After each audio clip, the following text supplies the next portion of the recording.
Update Minority. Perkenalkan, saya Angelina Ditya Prastiani Barapadang dengan NIM 362021-063. Saya berasal dari program studi ilmu komunikasi dan saya merupakan mahasiswi dari Satya Wacana Christian University. Saya berasal dari kelas berpikir kritis M dengan dosen pengampu Bapak Risya Pramana Situmorang. Melalui video saya kali ini, saya mengangkat topik tentang berpikir kritis dengan asumsi berpikir kritis adalah modal bagi mahasiswa untuk meraih cita-cita. Mengangkat topik ini pasti saya memiliki tujuan. Tujuan saya agar pendengar atau penonton video saya ini mengerti, memahami, bahkan mau melaksanakan di dalam kehidupan kesehariannya untuk melaksanakan berpikir kritis ini. Karena saya anggap ini adalah hal yang penting, hal yang kita butuhkan di dalam kehidupan kita. Nah, mungkin dari video saya kali ini akan muncul beberapa pertanyaan. Mengapa berpikir kritis? Kenapa harus berpikir kritis? Dan kenapa harus berpikir kritis untuk meraih cita-cita? Bukankah untuk meraih cita-cita itu ada banyak hal yang bisa kita lakukan untuk meraih cita-cita kita? Nah, di sini akan saya bahas. Di zaman sekarang ada banyak sekali informasi yang beredar, berita-berita di media massa yang beredar, dan kita tidak tahu apakah itu benar atau tidak, apakah itu hoax atau tidak.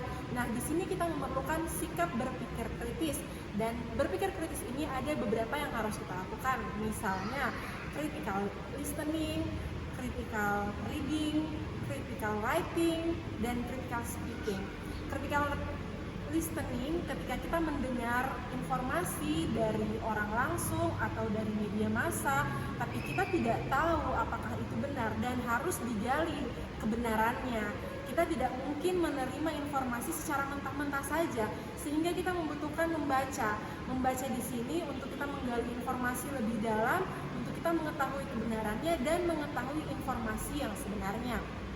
Critical writing, ketika kita sudah merasa bahwa hal yang kita terima ini sudah benar, hal yang kita terima ini sudah kritis dalam hal mendengar dan membaca, nah kita tuangkan ke dalam bentuk tulisan. Kita tuangkan ke dalam bentuk tulisan untuk selanjutnya kita kemukakan di depan umum, di depan orang banyak, dapat kita bagikan sehingga orang pun juga tahu informasi tersebut dan dipastikan terlebih dahulu kebenarannya. Dan ketika kita sudah melewati keempat hal ini, barulah kita dikatakan informasi yang kritis. Saya akan memberi contoh ketika mahasiswa atau pelajar menghadapi ulangan atau ujian. Untuk mendapatkan hasil yang lebih cepat, banyak sekali mahasiswa di zaman sekarang yang tidak mau kerja berlama-lama. Tapi mereka tidak tahu apakah yang mereka lakukan itu benar.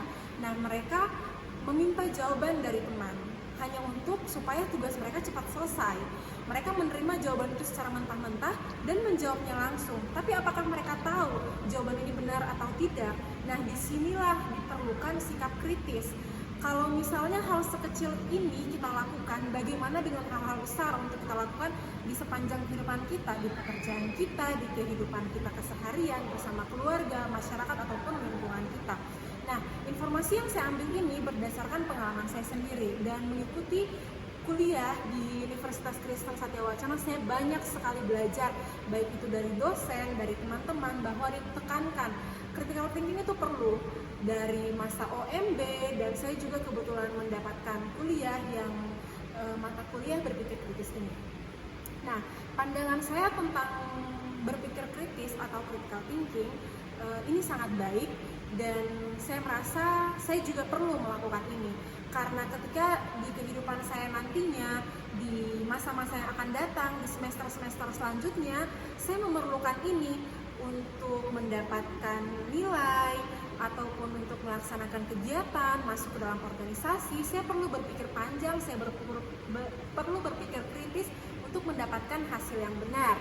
Ketika kita mau menjadi orang kepercayaan, kita harus bisa menghasilkan informasi yang benar. Nah, kesimpulan saya untuk kita semua pendengar atau penonton dari video saya ini, marilah kita menerapkan sikap berpikir kritis ini, karena ini perlu. Jika kita mau menjadi orang yang sukses, menjadi orang yang dipercaya, menjadi orang yang berhasil, kita mulailah dari hal-hal yang kecil. Hal jujur dimulai dari berpikir kritis juga. Nah, mari saya mengajak kita semua untuk kita laksanakan sifat critical thinking ini. Terima kasih.